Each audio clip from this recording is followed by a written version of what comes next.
Que bom estarmos aqui, irmãos. Deus é poderoso, Ele é bondoso, misericordioso. Eu quero convidar você a abrir sua Bíblia comigo em Deuteronômio, capítulo 6. Amém? O quinto livro da Bíblia, no nome de Jesus. Deuteronômio 6. Louvado seja o nome de Jesus. Irmãos, continue no mesmo espírito. Continue com o coração aberto para aquilo que Deus tem para a glória de Jesus. Que nós possamos continuamente buscar o Senhor, viver essa presença dEle, que é gostosa, maravilhosa. Deuteronômio capítulo 6, então a palavra de Deus para os nossos corações, que diz o seguinte. Vou esperar aqui, esse camarada é uma bênção, é o copeiro humor. Deus abençoe, irmão, em nome de Jesus. São estes os mandamentos, os estatutos e os juízos.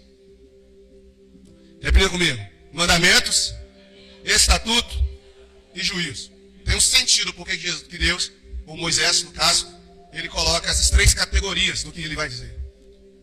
Que o Senhor, seu Deus, ordenou que fossem ensinados a vocês, para que vocês os cumprissem na terra em que vão entrar a possuir. Para que durante todos os dias da sua vida, vocês, os seus filhos e os filhos dos seus filhos temam o Senhor, seu Deus, e guardem todos os seus estatutos e mandamentos que eu lhes ordeno, e para que os seus dias sejam prolongados. Portanto, escutem, Israel, e tenham cuidado de cumprir esses mandamentos, para que tudo que lhe corra bem e vocês muito se multipliquem na terra que mana leite e mel. Como o Senhor, o Deus dos seus pais, lhes prometeu. Escuta, Israel, novamente, o Senhor, nosso Deus, é o único Senhor. Portanto, ame o Senhor, seu Deus, de todo o seu coração, de toda a sua alma e com toda a sua força. Essas palavras que hoje lhe ordeno estarão no seu coração. Vocês as inculcará a seus filhos e delas falará quando estiver sentado em sua casa, andando pelo caminho, ao deitar-se e ao levantar-se. Também deve amarrá-las como sinal na tua mão, e elas lhe serão por frontal entre os olhos. E você as escreverá nos umbrais de sua casa e nas suas portas. Amém? Vamos orar mais uma vez? Pai, eu louvo o teu nome. Eu glorifico ao Senhor por sua bondade. Que esta sua palavra esteja dentro dos nossos corações. Penetre em nossos corações. Que ela permaneça em nossos corações. Para a glória do Senhor, meu Pai, assim nós oramos. Em nome do teu Filho Jesus. Amém e amém. Podem sentar, meus irmãos, para a glória de Deus. Aleluia. Bom, eu, alguns anos atrás, assim que eu terminei minha bacharel em teologia, quando eu terminei o seminário, eu fui convidado para fazer uma pós-graduação na área de gestão escolar. E a concluir também. Nesta pós, uma das 4 áreas que eu posso atuar é na área de coordenadoria. E também, na área de direção, enfim, me fugiu aqui o nome de inspeção. Posso ser inspetor escolar. Nessas categorias, eu posso atuar de fora da sala de aula, mas dentro da própria educação. Eu sempre gostei de atuar na educação, mas na educação pública, escola, eu nunca gostei da sala de aula lá, por causa do ambiente. Para mim, eu tinha muito desafio quando eu entrava na sala de aula, para dar aula de história, por exemplo, filosofia, como eu dei. Mas eu sempre tinha vontade de trabalhar no ambiente escolar em si, principalmente de coordenador, de poder ali estar trabalhando diretamente com os professores, não diretamente com os alunos. Porque eu sabia que eu, como coordenador escolar, poderia exercer maior influência do que propriamente ali com os alunos. Essa era a minha perspectiva. Só que eu nunca consegui atuar nessa área, eu nunca consegui entrar nesse setor educacional, por diversos fatores, e principalmente porque eu abandonei a educação já tem uns 10 anos, 10 a 12 anos, 10 a 11 anos que eu abandonei. Mas era uma expectativa. Porque eu sempre acreditei na educação. Eu sempre acreditei no ensino. Inclusive, nós vamos falar disso aqui hoje. Se você quiser mudar uma nação, se você quiser mudar qualquer coisa na sua vida, a primeira coisa que você precisa investir é na educação. É no ensino. É sobre isso que eu quero falar hoje. O ensino, ele é a peça fundamental de qualquer estrutura social. Quando Deus criou Adão e Eva, antes de criar Eva, propriamente, Deus deu uma ordem para Adão. E Deus ensinou a Adão como se comportar, o que ele deveria fazer. Mesmo depois do pecado, Deus continuou ensinando a humanidade. Porque se tem uma coisa que muda, é a educação. Só que os anos passam. E todo aquele ensino, e todo esse ensino, vindo diretamente de Deus, ele também vai sendo contagiado por outros tipos de ensino. Por outros tipos de pensamentos, filosofias e tantas coisas que vão se aglomerando. Até que aquilo que veio diretamente de Deus se torna confuso, incompreensível, se torna algo obscuro, porque está misturado com tantas outras fontes de conhecimento. Quando o povo chega no Egito, esse povo de Deus, o povo, a família de Jacó, a família de José, esse povo está trazendo com eles uma bagagem de educação. Mesmo que não havia as escrituras propriamente ditas, a Bíblia, porque a Bíblia, as escrituras começam a ser escritas somente quando Moisés escreve, embora alguns dizem que Jó, alguns teólogos afirmam Jó ser o primeiro livro da Bíblia a ser escrito, e de fato isso é algo muito comum, é algo muito aceito, a ponto de ser de fato uma crença padrão de Jó ser o primeiro livro escrito. Mas nos tempos de Abraão, de Isaac, de Jacó, de José, não havia Bíblia escrita, mas havia ensino. Havia métodos de ensino. E o método de ensino no Antigo Testamento, nesse período, era chamado de método oral. A educação não era feita com giz, com livros ou com quadro negro. Era feita quando estavam sentados à mesa e que os pais começavam a transmitir para os filhos tudo aquilo que eles tinham recebido dos seus pais. Ali havia o compartilhar, ali havia a construção educacional. Só que quando o povo chega no Egito, essa educação que estava pura, de alguma forma, ela se contamina com o ensino do Egito. O Egito, no período bíblico, era uma das maiores fontes de conhecimento. Talvez você não saiba, mas esses shampoos, esses cremes de pele que nós tanto usamos, eu não gosto muito, mas eu tenho certeza que a maioria de nós aqui usamos, foi lá que se inventou os cremes de pele. Foi lá que se inventou. Foi lá que a medicina começou a avançar de maneira extraordinária. Então a ciência egípcia foi uma das mais evoluídas nos tempos antigos. Moisés era cientista, talvez você não saiba. Ele era astrônomo, ele estudava as estrelas. Ele estudou no Egito. Então, só que agora essa educação judaica está começando a receber influência da educação egípcia.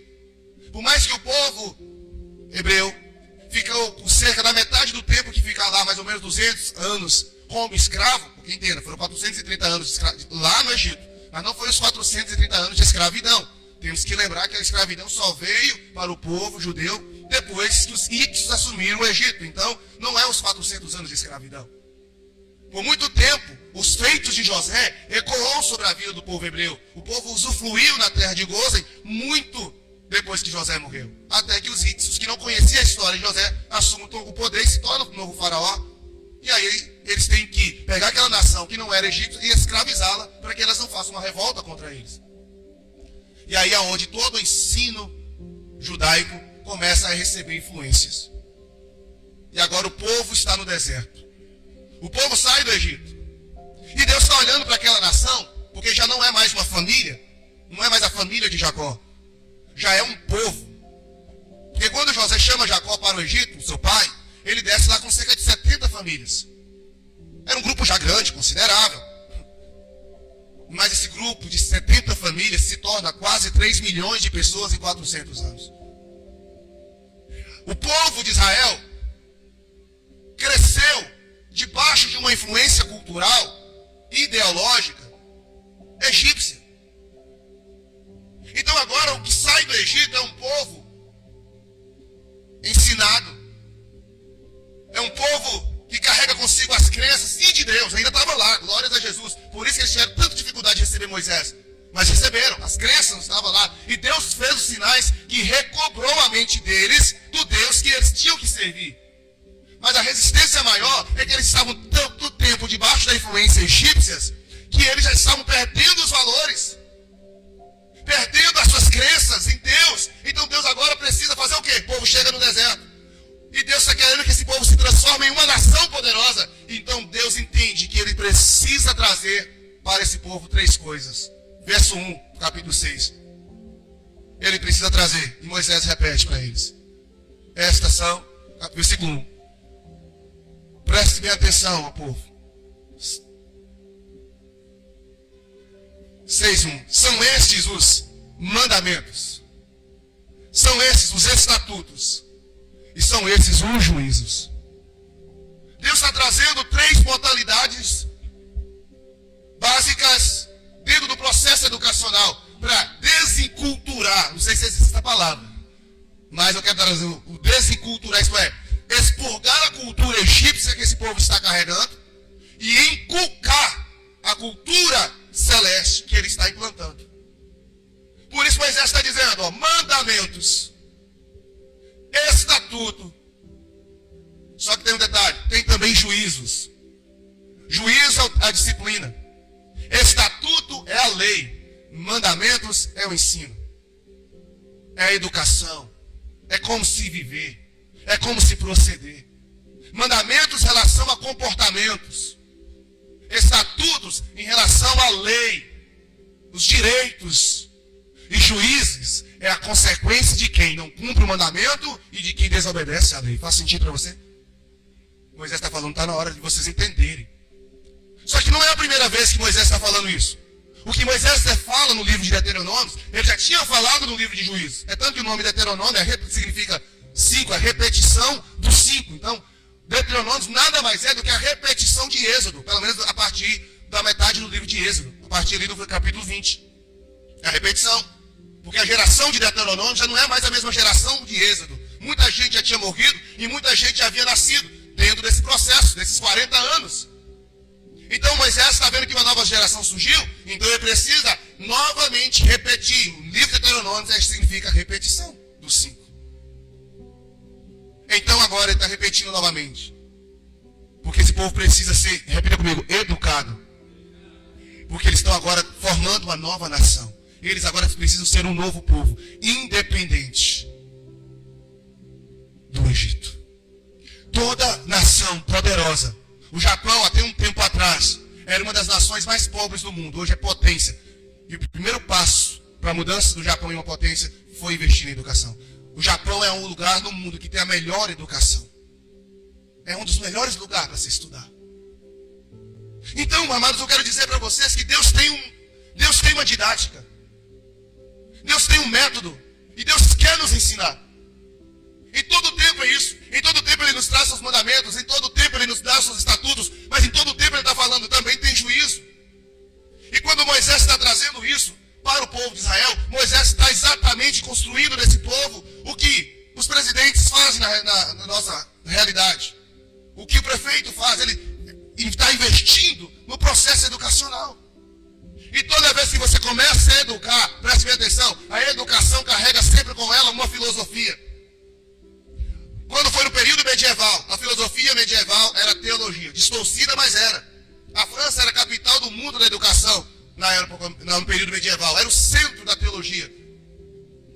Depois veio a Suécia. Aí no tempo da reforma já foi a Alemanha. Mas durante 1000 anos, a filosofia que carregava a educação era teológica. Distorcida ou não, com uma igreja católica fora dos padrões bíblicos ou não, mas era. Mas depois do iluminismo, talvez você não estudou a partir do... mas só para entender, a partir do iluminismo, do despertar, veio então as descobertas do homem. Outras coisas começou a ditar o ensino, a educação. As filosofias, o marxismo, as teorias de Piaget e tantos outros. Hoje a educação nossa não carrega tantos valores, não carrega mais. Inclusive no Brasil, Eu, como professor de ensino religioso, eu fui privado de mencionar Deus na sala. Porque eu simplesmente era um pastor.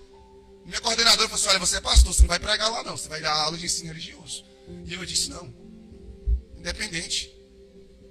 Eu tenho meu direito. Eu sei que a escola é laica, o Estado é laico, mas eu não vou negar minha fé. Eu sou crente até dentro da sala de aula, não deixo de ser crente. E por que eu estou falando isso, querido?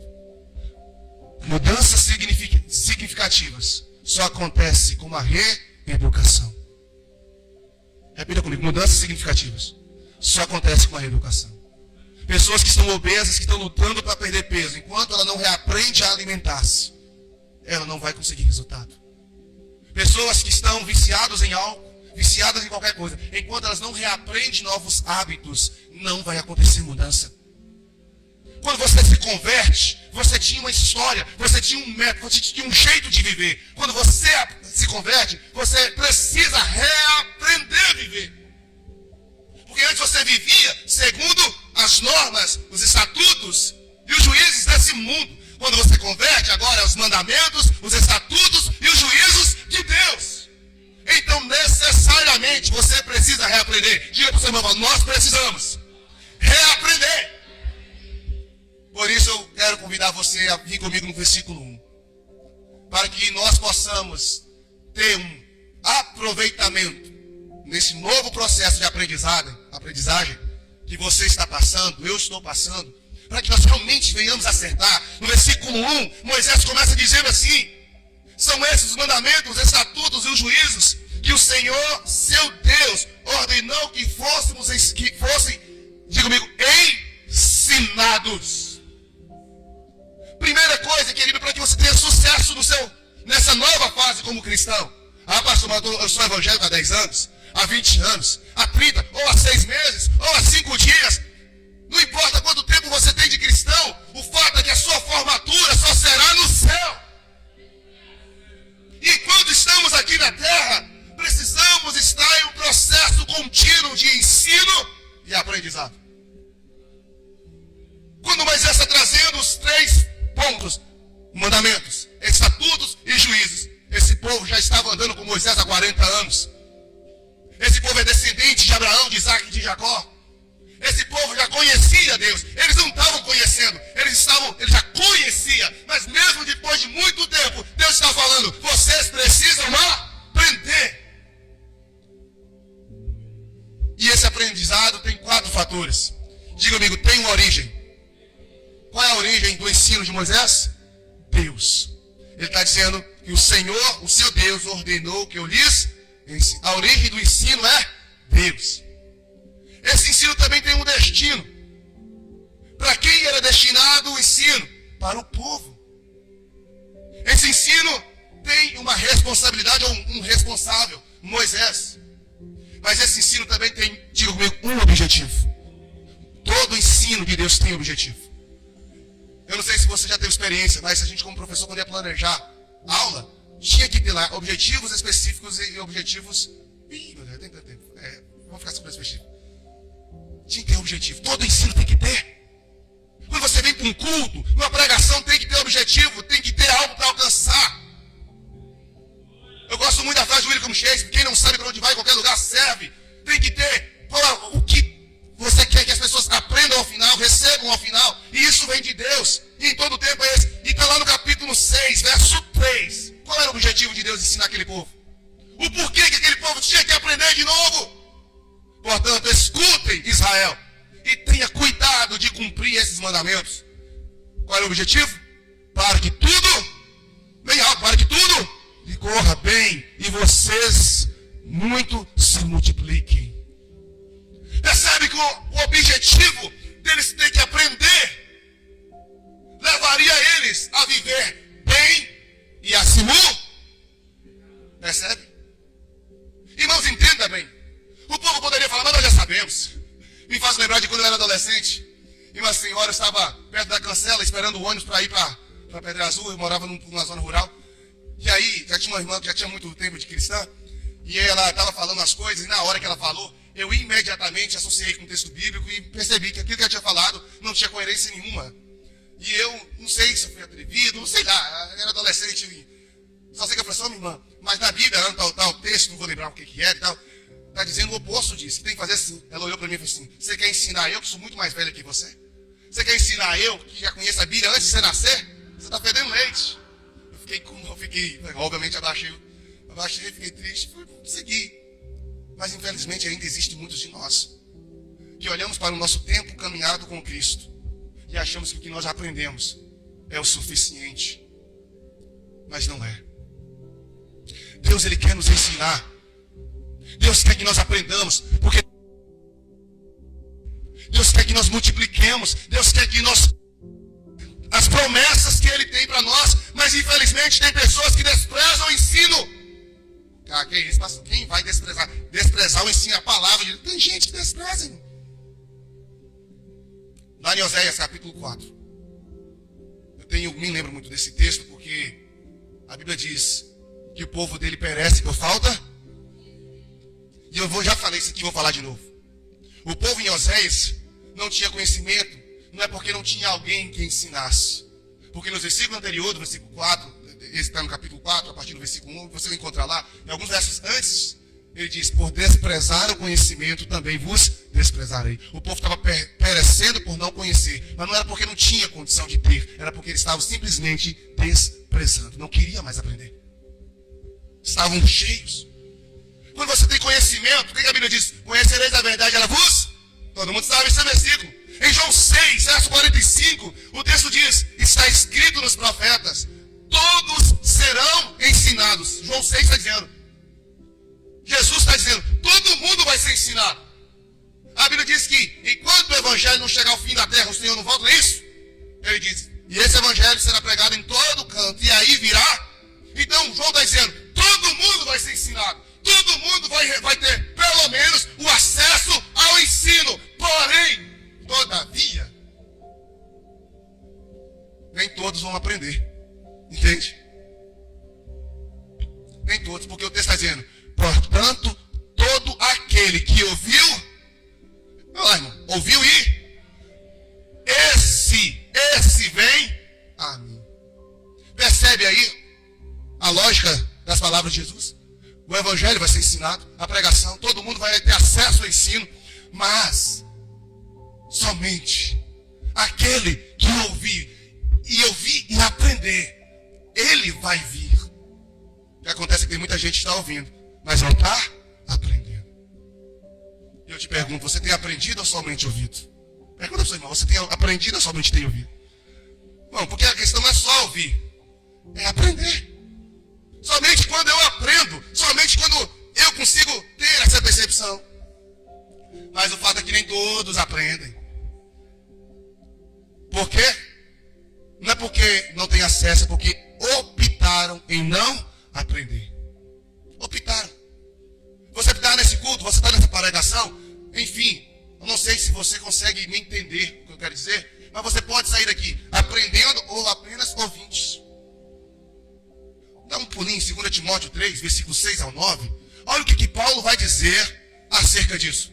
Irmão, tem muitos versículos que falam do ensino sem aprendizado. Mas 2 Timóteo capítulo 3, embora o capítulo 3 todo é perplexo, é de cair o queixo. Mas vamos focar no verso 6 ao 9, porque Paulo está dizendo, pois entre esses, ele vai discorrer quem são a partir lá até o versículo 5, ele fala quem é. Mas ele tá, vamos filtrar aqui, entre esses se encontram os que se infiltram nas casas e conseguem cativar mulheres tolas, sobrecarregadas de pecado, que são levados por todos os tipos de desejos, que estão sempre, mas nunca, ao conhecimento de verdade. Aprender aqui é no sinônimo de ouvir, de ter acesso ao conhecimento, mas essa verdade nunca firma, nunca se fixa no coração. Ouve tudo. Ouve Paulo Vieira, coach. Ouve R.R. Soares, pregador da prosperidade. Ouve Hernandes Dias Lopes, que é um reformado, uma mensagem fantástica, recomendo que ouça e siga. Ouça Paulo Júnior, mais um reformado lá de alta pressão.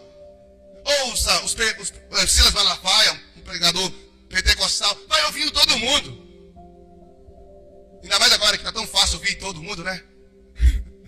Mas infelizmente, poucos. Verso 7 ainda. Eles não conseguem ter o verdadeiro insight Não consegue chegar ao verdadeiro conhecimento. E por que, irmão, tem gente que ouve e não aprende? Não são todos. Porque Tiago vai dizer que uns não aprendem porque não praticam. Mas Paulo vai explicar o porquê que essa galera não está aprendendo. Verso 8. Não está aprendendo, sabe por quê? Porque do modo de Jonas e Jambres, pouco se tem referência sobre esses dois, tá? Então, se você me perguntar quem é, já vou avisar, tem pouquíssimas referências, citado apenas nesse verso, e não tem uma referência mais clara no restante da Bíblia.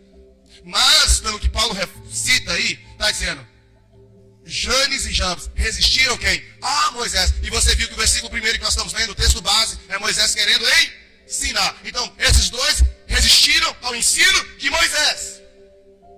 Também, esses resistem à verdade. São homens que têm a mente totalmente corrompida e reprovados quanto à fé. Gente, está entendendo o que impede a pessoa de aprender? A mente está corrompida. Isto é, a maneira dele pensar é corrupta. Sabe quando você tem um sistema que está funcionando muito bem e de uma certa forma entra um vírus no seu computador e dá uma pane e não funciona mais nada, começa a bugar? Muitos de nós estamos bugados. Já não há mais um processamento normal daquilo que Deus está falando, porque está corrompido, está com vírus. Não sei se vocês estão entendendo a linguagem. Está corrompido. E quando a mente está corrompida, não tem ensino que entre. Quando a mente está corrompida, irmãos, não tem nada que você consiga fazer. Porque eu estou falando de um cara chamado Paulo. Eu estou falando de um homem que recebeu revelação do terceiro céu. E Deus falou para ele, não fala para ninguém, rapaz. O que eu estou te mostrando aqui, eu vou colocar um espinho na cara. Eu estou falando de um homem que tem intimidade com Deus. E ele está falando que esses dois caras não conseguiram absorver. Judas andou com Jesus muito tempo. E não absorveu. Porque ele já estava corrompido. Irmãos, tem muitos de nós que estamos na comunidade, mas está bugado, está corrompido. A maneira de pensar, a maneira de ver, a maneira de agir. Nós temos falado aqui nessa igreja há muito tempo. As nossas crenças definem os nossos valores. Os nossos valores definem a nossa maneira de pensar. E a maneira de pensar, a maneira de agir. Então, se a maneira de pensar está corrompida, é porque as crenças e os valores já foram embora.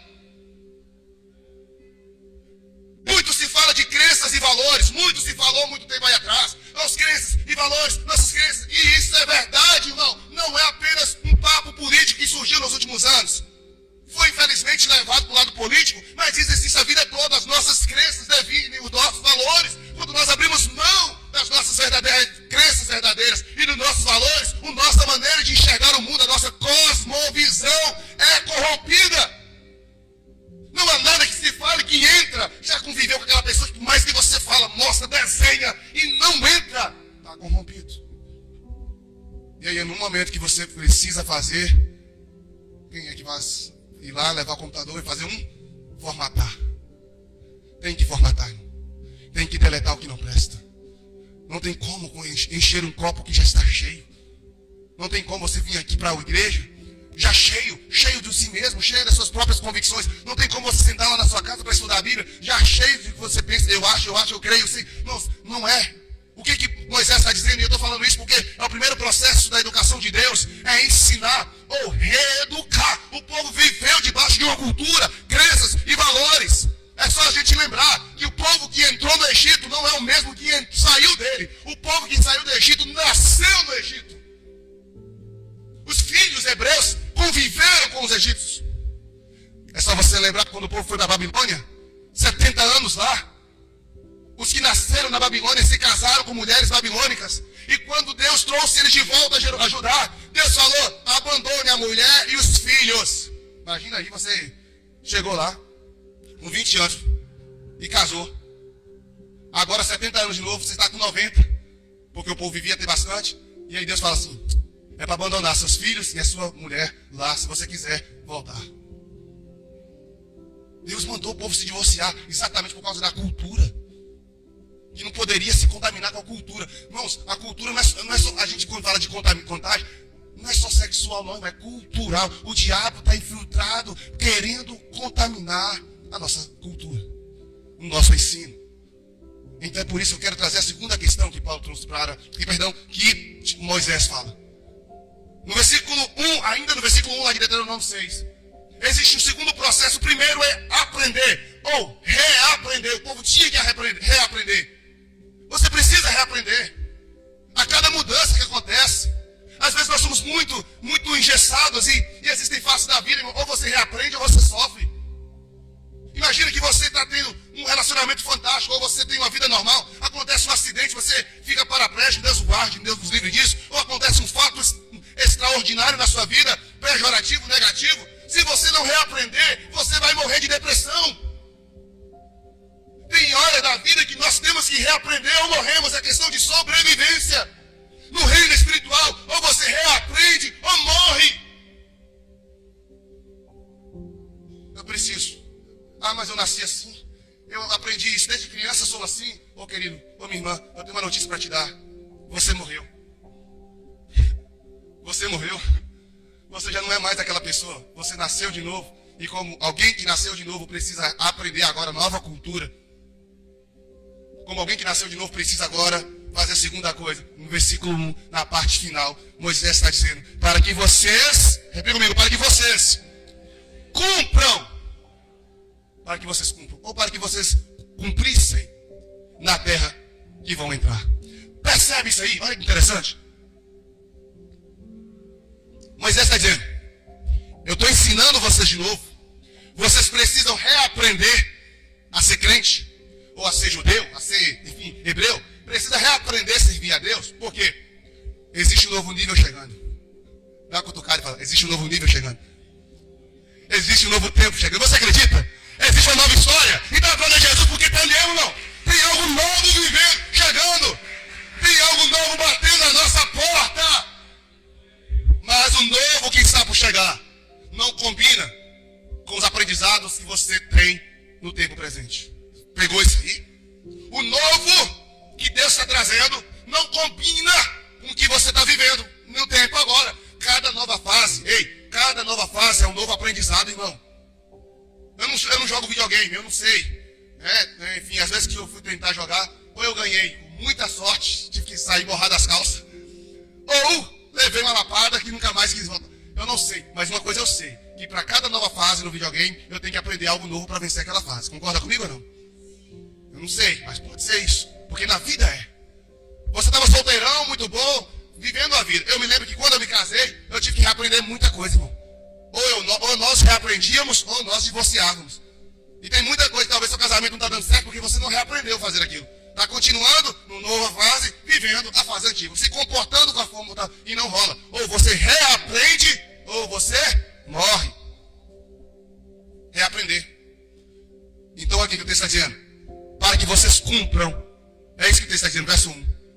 Na terra que vocês vão herdar. Que vocês vão? Eles não tinham possuído ainda. Está entendendo? Irmão, pensa comigo, acompanha. Eles não tinham ainda herdado. Eles não estavam ainda na terra. Eles não tinham recebido a promessa. Mas Deus está dizendo: vocês precisam aprender agora. Para quando a promessa chegar, vocês saberem lidar com ela. Quem é casado sabe. Talvez já tenha pensado: ah, mas se eu soubesse isso antes de casar, eu tinha sofrido menos no casamento. Tem muita coisa, se tivesse falado, tivesse dado um toque. Ou talvez quando você está indo para uma viagem e você tem muita gente que conhece o lugar, mas ninguém te dá um toque. E você está lá no meio do caminho enfrentando cada perrengue. E você fala: se alguém tivesse me dado um toque, eu estava sabendo lidar melhor aqui. Deus está falando: vocês precisam reaprender agora, porque eu estou dando para vocês algo novo. Vocês precisam reaprender agora, porque existe uma nova fase chegando, uma fase de multiplicação, uma fase de pão e mel, uma fase abençoada, uma fase de uma terra linda, vasta. Mas vocês, se não aprenderem, vão passar perrengue lá. Pode ser o melhor presente, a melhor fase, mas se você não sabe lidar com isso, se torna trevas. Eu pego uma Ferrari. Segunda coisa, eu preciso, repita comigo, cumprir. Irmãos, o que é de gente que aprende? O que é de gente que sabe o que tem que fazer, mas não faz? Dá uma olhadinha para essa pessoa que está do seu lado. Dá uma olhadinha, foca. Você está olhando para alguém que sabe algumas coisas, mas não faz. Faz um monte, ok? Faz um monte de outras. Mas tem coisas que tem consciência que sabe, mas não. Olha para frente. Você está olhando para outra pessoa agora. Que sabe também que tem coisas que precisam ser melhores cumpridas, mas não faz. Por quê? A gente às vezes fala assim, é porque a gente não é perfeito, pastor. A gente... Não. Não é porque nós não somos perfeitos. Não é porque. Entenda? Deus não vai nos mandar fazer coisas que a gente não tinha condição de fazer. Você concorda? Eu vou mandar eles fazer isso. Isso é humano, é imperfeito, não vai ter condição. Não. Vamos mandar mesmo assim. Você acha que Deus pensa assim? Deus não pensa assim. Tudo que Deus manda a gente fazer, Ele sabe que nós temos competências de fazer. Ele não nos dá um fardo além do que nós possamos suportar ou carregar. Então, quando Ele está dizendo, eu tenho mandamentos, estatutos e juízos, é tudo coisa que você consegue fazer. Mas por que nós não fazemos? Porque muitas dessas coisas nós desprezamos. Nós achamos que não convém fazer agora, vamos fazer mais tarde. Não é o momento. Não. Ou vai me trazer uma consequência, não é isso? Se eu fizer isso aqui, vai gerar isso aqui. Eu não quero passar por aqui não. Então eu vou deixar para fazer depois, eu vou procrastinando. Não é porque a gente não tem condição. É porque nós mesmos procrastinamos. E a gente peca nisso. E precisamos pedir perdão a Deus. Mas eu quero falar uma coisa sobre cumprir. Repita comigo. Novo ensino. Novo comportamento. Nova cultura. E novos resultados. O que Deus está dizendo? Qual é o processo de ensino de Deus? Deus está trazendo um novo ensino. Quando você recebe um novo ensino, naturalmente você cumpre, quando você vive, quando você faz o que aprendeu, você naturalmente com o tempo começa a ter novos comportamentos. Paulo vai dizer no livro de Gálatas, quem roubava não rouba mais, quem mentia não minta mais. Então vai tendo novas ordens e você vai, não posso fazer isso. Então você para de fazer algumas coisas. Quando você começa a adotar novos comportamentos, naturalmente se desenvolve uma nova cultura. Porque o que é cultura? Cultura é um comportamento, é um padrão comportamental repetido durante muito tempo. A cultura é a mesma coisa de hábito. Repita comigo, hábito. E você sabia que 40% das coisas que você faz durante o dia, você não faz porque você quer, você faz porque você tem hábito? É dado, tá? 40% das suas tomadas de decisões não são racionais, são frutos do seu costume. Ponto final. O lugar que você passa, a maneira como você escova os dentes, a forma como você escolhe sua roupa, é fruto de hábitos. O que Deus está construindo esse povo precisa de hábitos novos. Esse povo precisa de costumes novos. Eu preciso construir, então, para que costumes novos comece, eu preciso ensinar novos comportamentos. Deus, é lógica. Às vezes a gente pensa que não é lógica. Quando você aprende, então, olha bem, novos comportamentos. E esses novos comportamentos que Deus queria que esse povo adotasse, traria para eles um lugar de paz e multiplicação. Está entendendo? Mas o novo comportamento só viria com a nova cultura, com o novo ensino. E é por isso que ele está dizendo, vocês precisam aprender de novo. Vocês precisam aprender de novo. Você precisa viver conforme aquilo que você tem aprendido. Quando Paulo escreve aos Timóteos, 1 Timóteo, capítulo 3, verso 14. Eu até acho que está escrito. Não, é 2 Timóteo, perdão. 2 Timóteo 3, 14. Paulo está escrevendo assim, olha, você permanece naquilo que aprendeu. E em que acredita. Firmemente. Sabendo de quem o aprendeu. Ele está dizendo, Timóteo, você sabe de quem você aprendeu. Você aprendeu, então permaneça naquilo. Você aprendeu, então firme-se nisso. O fato é que nós aprendemos uma coisa aqui na igreja. Aprendemos uma coisa na escola. Aprendemos uma coisa no trabalho. Beleza, uma dessas coisas que a gente aprende são coisas separadas uma da outra. Mais ou menos, tudo bem. Não ser pecado. Mas quando o que você aprende na escola conflita com o que você aprende na igreja. Você está entendendo? O que você aprende no trabalho está chocando com o que você aprende com a palavra. A pergunta é, com qual aprendizado você vai escolher viver? Ei, qual desses? Porque o que não falta hoje é ensino. Você entra no Instagram, é curso para dar e vender. Tem gente ensinando até o que não sabe. Mas é ensino, hoje o que não falta é curso para isso, curso para aquilo, métodos para isso, 3 passos para aquilo outro, é o que não falta. A pergunta é, de quem você tem aprendido as coisas? Quem tem sido seus professores na sua fé cristã? Tem gente que começa a ver um trecho de um vídeo de 3 minutos. Ok, você pode aprender muito com isso. Mas a pergunta é, quem é que está te ensinando? O que Paulo está falando? Permanece naquilo que você e que você acredita firmemente. Mas, olha bem, saiba de quem você aprendeu. seus comportamentos que você tem hoje, você aprendeu com quem? A maneira de você pensar, de quem você aprendeu? A maneira com que você opina, os seus argumentos é baseados em que tipo de conhecimento? Quando você vai argumentar, é baseado no que você acha ou baseado no que a Bíblia diz? Quando você vai tomar uma decisão, você toma uma decisão baseada no que a Sagrada Escritura ensinou ou no que você acredita que é a verdade? Você está entendendo, queridos? É isso que vai determinar se você vai mudar com o tempo ou não.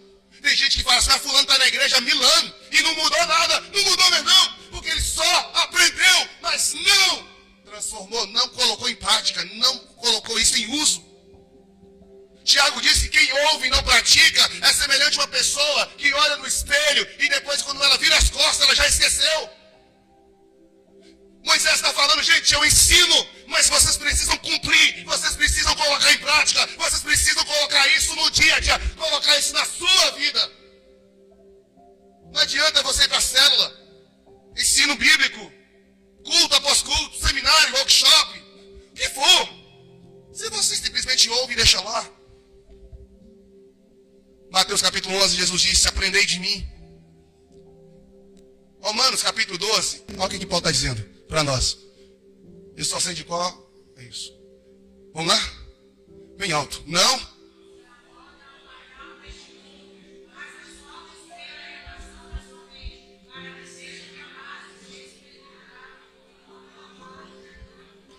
Gente, o que é moldar?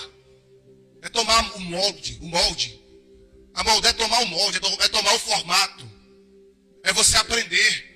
Na versão NTLH, que é a nova versão de linguagem de hoje, está escrito assim: finalmente, irmãos, aliás, não vivam como vivem as pessoas deste mundo, mas deixe Deus se transforme por meio de uma completa mudança na mente de vocês.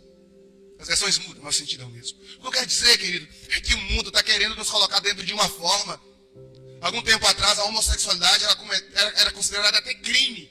Aí já era um excesso, ok? Não estou concordando com isso. Mas era considerado até crime. Descriminalizou. E agora já é considerado aceitável.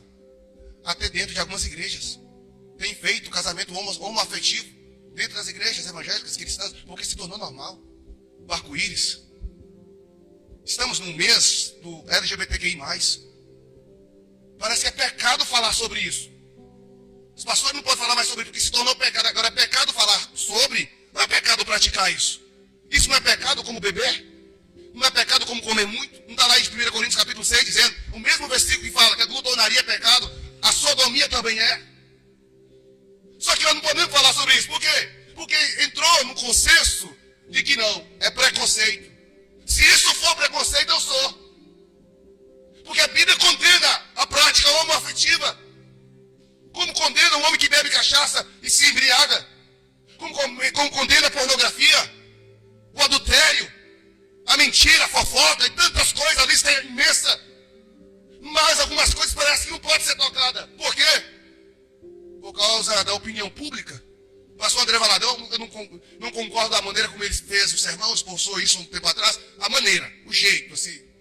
Acho que a mensagem poderia ter abordado de maneira menos agressiva, sei lá. Mas o sermão em si, não falou nada de errado.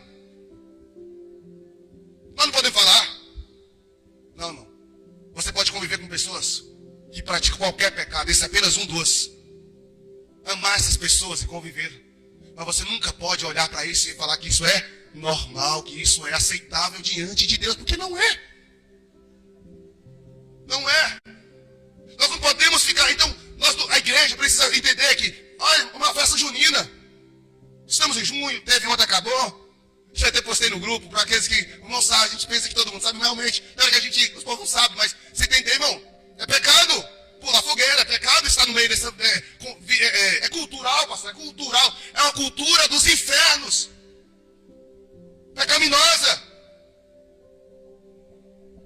Entende? Existe uma cultura do céu que Deus quer que vivamos nela. E existe uma cultura do mundo que o diabo quer nos moldar a ela. A questão é porque nós estamos esquecendo dos conceitos de Deus e aprendendo os conceitos, filosofias, por falta de conhecimento. Não é porque ela não está acessível, é porque nós negligenciamos. Rejeitamos. Entenda. Eu anotei um negócio aqui. O ensino nos forma. A prática nos transforma. Repita comigo. O ensino nos forma. Não vamos. O ensino nos forma. A prática nos transforma. Você quer ser apenas formado ou transformado?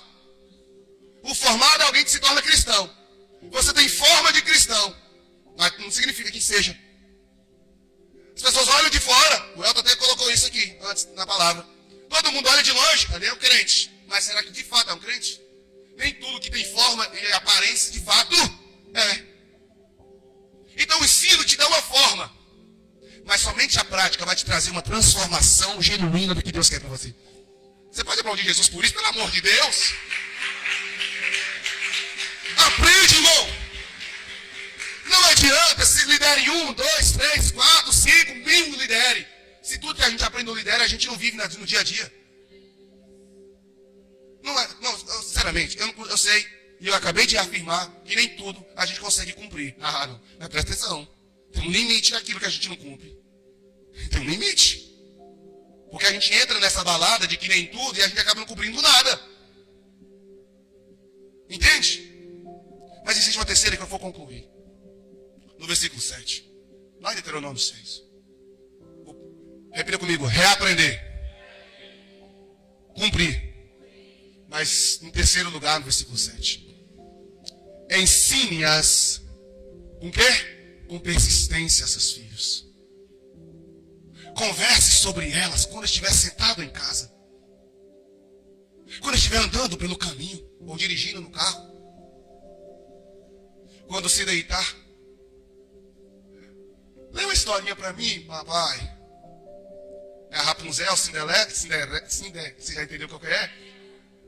Ou é Davi, ou é Esther. Qual a historinha que você está contando? É a Disney? Porque as princesinhas estão, ultimamente está virando os diabinhos. A Disney está caprichando os filmes aí, homoafetivo com elas. Qual historinha você tem contado? Quais filmezinhos que tem passado na sua TV? Porque isso tudo é cultura. Eu não estou falando que ele vai viver longe da cultura desse mundo, porque não tem como, irmão. Realmente o filtro é necessário. Eu estou falando que qual é o processo educacional? Volta lá no versículo 7 de novo. Qual é o processo educacional? Moisés está dizendo, ensine seus filhos. Meninos, cobra dos seus pais. Lê esse versículo aí. Esse, é só esses dois aqui, cara, só tem esses dois aqui. Mas ensina. Olha lá. Mas aí já é apagão. Converse sobre eles quando estiver sentado em casa. Novamente, vou fazer de novo. Papai, mamãe, quando eu estiver andando no caminho, no carro, qual é o papo que mais... Irmão, qual é o papo que mais rola entre vocês? É o futebol? É a novela? É o filme? É o quê? Quando se deitar e quando se levantar. Aí Moisés ainda vai mais. Verso 8, Moisés vai trazer para a gente a seguinte questão. Verso 8. Também amarre-lhes um sinal no braço.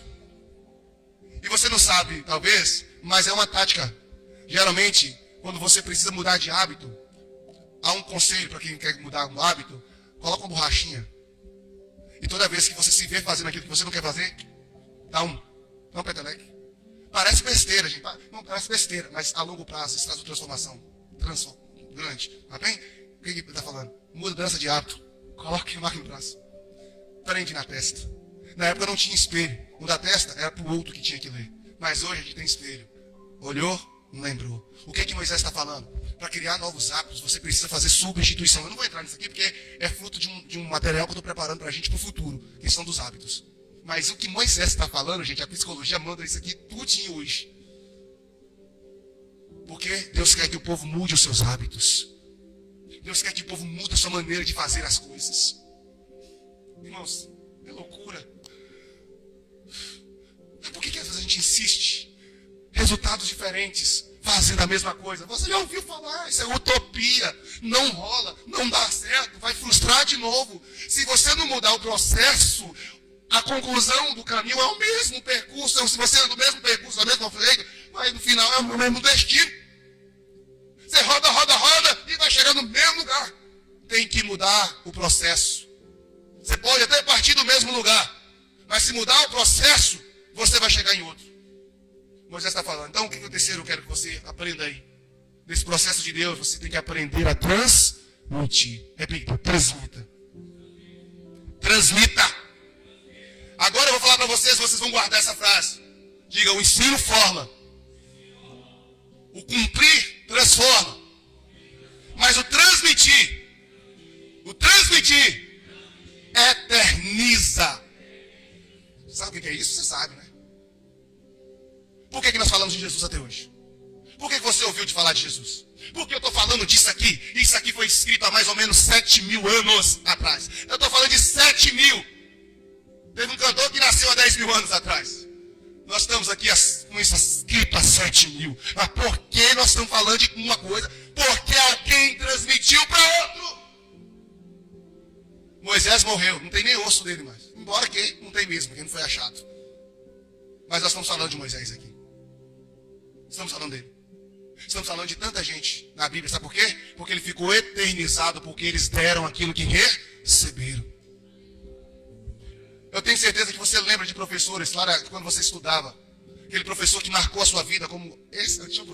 Lembra do seu melhor professor? Quem foi seu melhor professor na sua vida? Sabe por que ele foi melhor? Sabe por que ele está aí no seu coração até hoje? Você não esquece o nome, a fisionomia. Porque ele te marcou. Ele transmitiu não apenas a educação, ele transmitiu vida. Oh! Aleluia! Entende? Ele não transmitiu apenas ensino, ele transmitiu vida. Não foi só conteúdo, foi vida. E isso é discipulado. Discipulado não é só ensinar uma lição. Discipulado é vida da vida.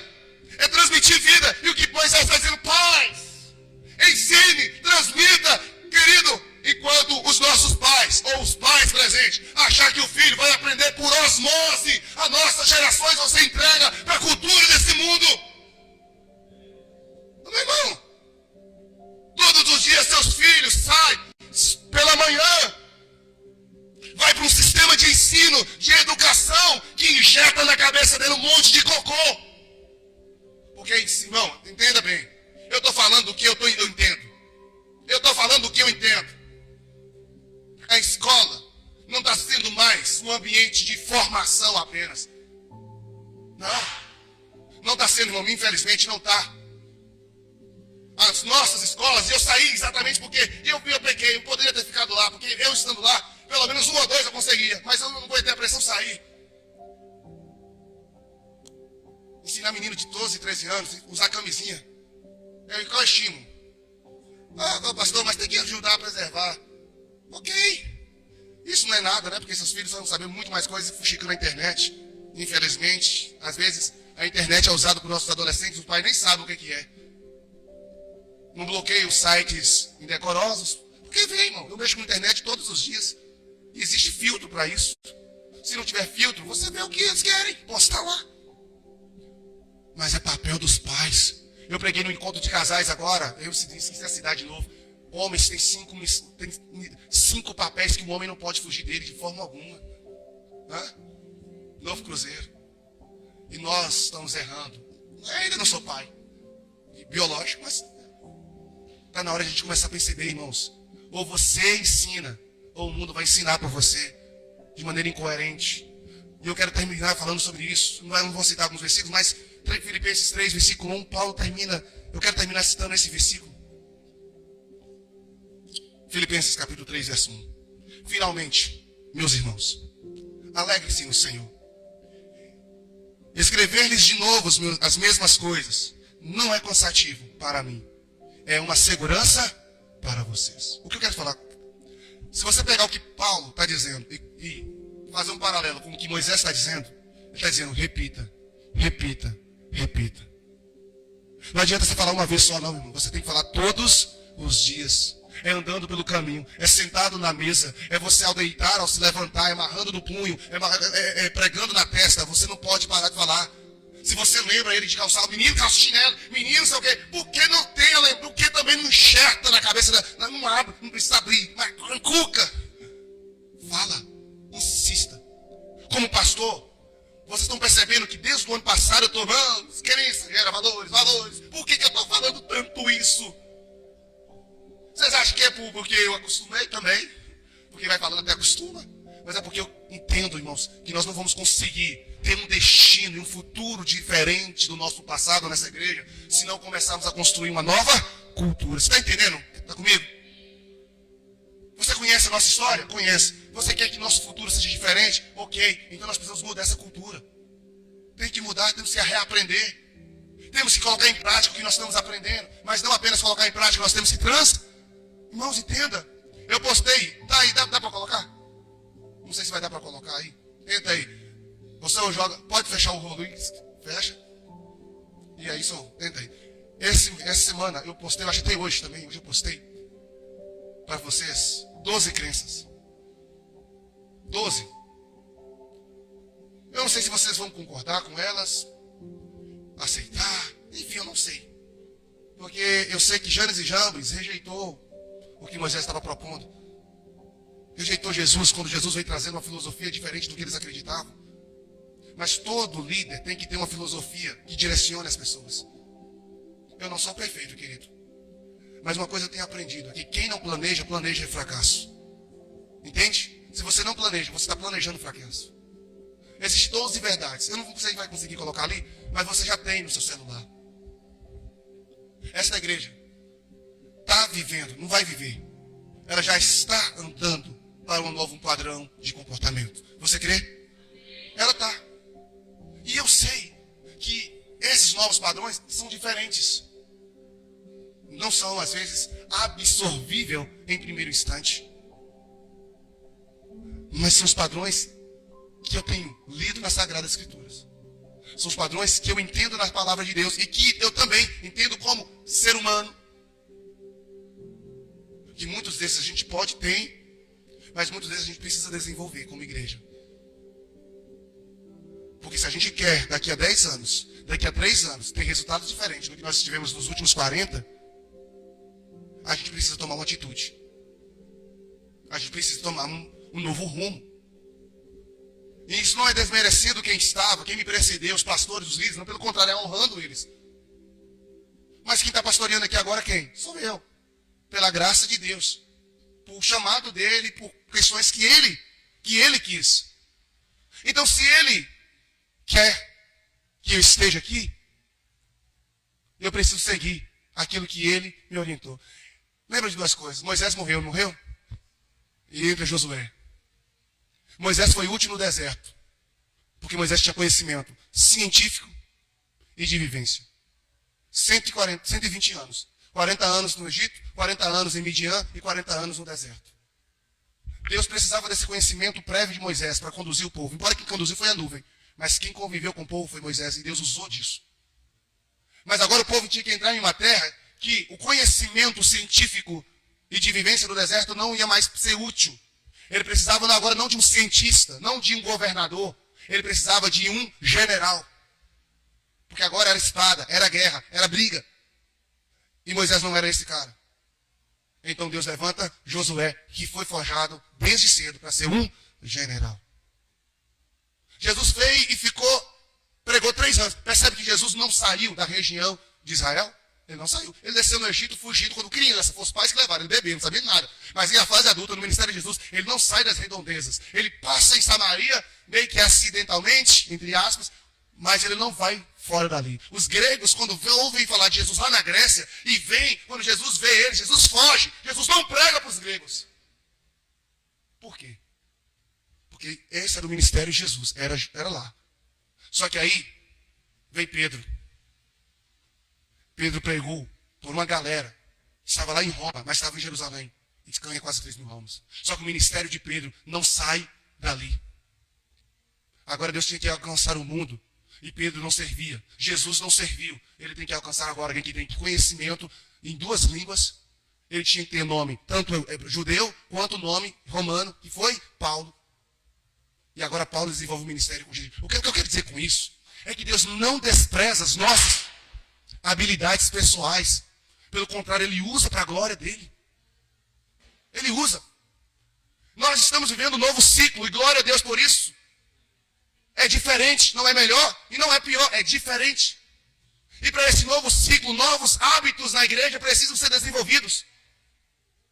Novos comportamentos precisam ser assumidos.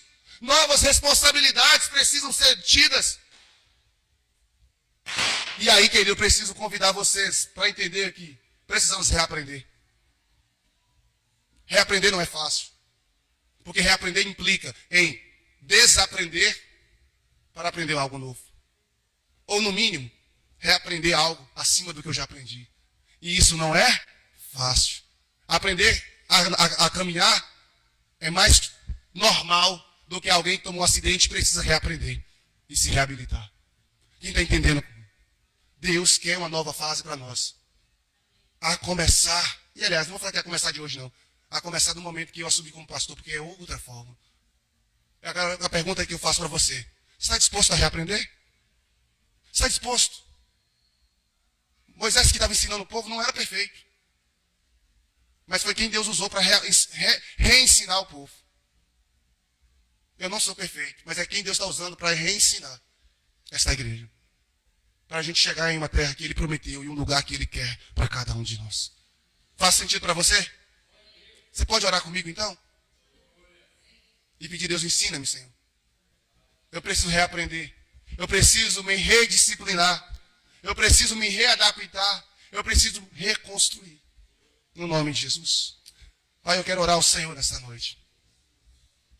E o Senhor tem nos dado oportunidades poderosas de aprendermos e de crescermos. O Senhor tem nos dado oportunidades poderosas, Senhor, de continuarmos avançando. Ó Deus, de continuar prosperando, de continuar seguindo dentro da sua palavra. Mas existem processos de reaprendizado que é difícil demais. Quando adulto, quando casamos, temos que reaprender a conviver, reaprender a dormir até na cama, reaprender a dividir ao mesmo espaço. Quando nós mudamos de casa, precisamos reaprender a nos adaptar àquele lugar. Quando nós mudamos de cidade, é tanta coisa que precisamos reaprender, nos reeducar. Quando mudamos de cultura, quando nós recebemos Deus, então em nome de Jesus não é diferente conosco. Nós não estamos mais nesse mundo, esse mundo não nos pertence. O Senhor nos tirou das trevas e agora nós estamos em meio à luz. E precisamos reaprender. Quem está acostumado só de andar no escuro, quando acende a luz, as vistas doem. Ó Deus, quando acende a luz fica difícil, tateia, às vezes até fica tonto, mas é necessário a readaptação, é necessário a reconstrução, é necessário, Senhor, reavaliar e dar sequência, porque o Senhor tem um tempo, uma nova história para cada um de nós, Senhor. A terra prometida, a terra que aquele povo sonhou há 40 anos, estava a um passo de entrar lá dentro, de ser conquistada. Mas era necessário reaprender, reconstruir, se reestruturar. Eu sei que o Senhor tem um tempo de paz para esta igreja. Eu creio que o Senhor tem um tempo de paz para esse casamento. Eu sei que o Senhor tem um tempo de paz para a vida dessa pessoa. Só que, Deus, eu sei que para ela usufruir totalmente desse tempo, ó Deus, antes dele ou dela tomar posse, é necessário um reaprendizado, uma reformulação mental, uma reconstrução de valores, uma reconstrução de crenças, uma reconstrução de princípios que vão mudar uma vez por toda esta vida, Senhor. No nome de Jesus, meu Deus, ajuda-nos, meu Pai. Ajuda-nos a mudar, ajuda-nos a melhorar, ajuda, Senhor, a fazer um upgrade na nossa vida. No nome de Jesus, sozinhos nós não vamos conseguir, mas com o Senhor podemos vencer e podemos nos adaptar ao ritmo da sua caminhada, Senhor. Alguém que era totalmente independente, fazia as coisas do seu jeito, da maneira que gostava, agora tem que se moldar ao jeito do Senhor fazer. Se moldar ao jeito do Senhor pensar, se moldar ao jeito do Senhor escolher. Alguém que era procrastinador, enrolava, e só fazia depois, agora tem que ser no seu tempo. Nada de demora. Oh Senhor, é tanta coisa, mas eu peço agora. Eu quero convidar você a fechar seus olhos. Pois eu peço agora no nome de Jesus. Espírito Santo, agora, toque em nossas vidas. Deus, molda o nosso coração. Sozinho nós não vamos conseguir. Espírito Santo, ensina-nos. A Bíblia diz que o Espírito Santo nos faria lembrar de tudo que nós aprendemos. É o Espírito que nos faz lembrar. Então eu quero te convidar a orar e falar: Espírito Santo, me ajude. É muita informação, é muitas mudanças, mas eu estou disposto, sim, isso é para a sua glória, Deus. Meu Deus, em nome de Jesus, Deus ajuda. A mudança gera uma bagunça incompreensível. A mudança tira as coisas do lugar. É na mudança que a gente encontra algumas sujeiras que a gente pensava que nunca tinha. Porque tirou o móvel do lugar, tirou o tapete do chão, tirou a cortina e a gente vai encontrando tantos insetos, tantas casas de teias de aranha, barata. Mas é na mudança que temos a oportunidade de limpar tudo isso, Senhor. É na mudança que nós temos a oportunidade, meu Pai, de remoldar. E é nisso que eu conto, é com isso que eu conto, Pai. Eu não tenho medo de mudança, Senhor, porque eu sei que quando o Senhor muda, ninguém pode impedir. O Senhor tirou o povo do Egito e levou para a terra prometida. O Senhor levou o povo de Judá para a Babilônia e os trouxe de volta. O Senhor nos tirou do mundo e nos transportou para o reino do Filho do seu amor. Então o Senhor é um Deus de mudanças. O Senhor deixou a sua glória e mudou para a terra, morou aqui 3 anos e mudou de novo para o céu. O Senhor é um Deus de mudanças. Eu peço ao Senhor nos ajude a aceitá-las, as suas mudanças. Ajude-nos, meu Pai, a entender que elas é para o meu melhor. Como Moisés diz, é para que vás bem. É para que vás bem. Então, Pai, nos ajude, Senhor. Essa igreja precisa ir bem. É para multiplicar. E essa igreja precisa multiplicar. Para que nós possamos voltar a estar bem e ver crescimento aqui, precisamos primeiro reaprender, obedecer, cumprir e transmitir. Que essas 3 verdades estejam impregnadas aqui, Senhor. É a minha oração, Senhor. Não se trata sobre mim, Senhor. Se trata sobre o Senhor. Se trata sobre o seu reino, Jesus. Se trata sobre o seu querer, meu Deus. Tua palavra diz que o orgulho precede a destruição, Senhor. Mas a humildade, o Senhor faz com que nós nos levantemos. O Senhor exalta o humilde. Não deixa que o orgulho, Senhor, nos impeça de aceitar o que o Senhor quer que mudemos. Nós cantamos, essa casa é sua casa. Será, Deus, queremos de fato nos tornar sua casa. Entra, muda, transforma esse templo, esta igreja, este povo, a mim, os líderes. Muda tudo que o Senhor quiser mudar, Senhor. É seu.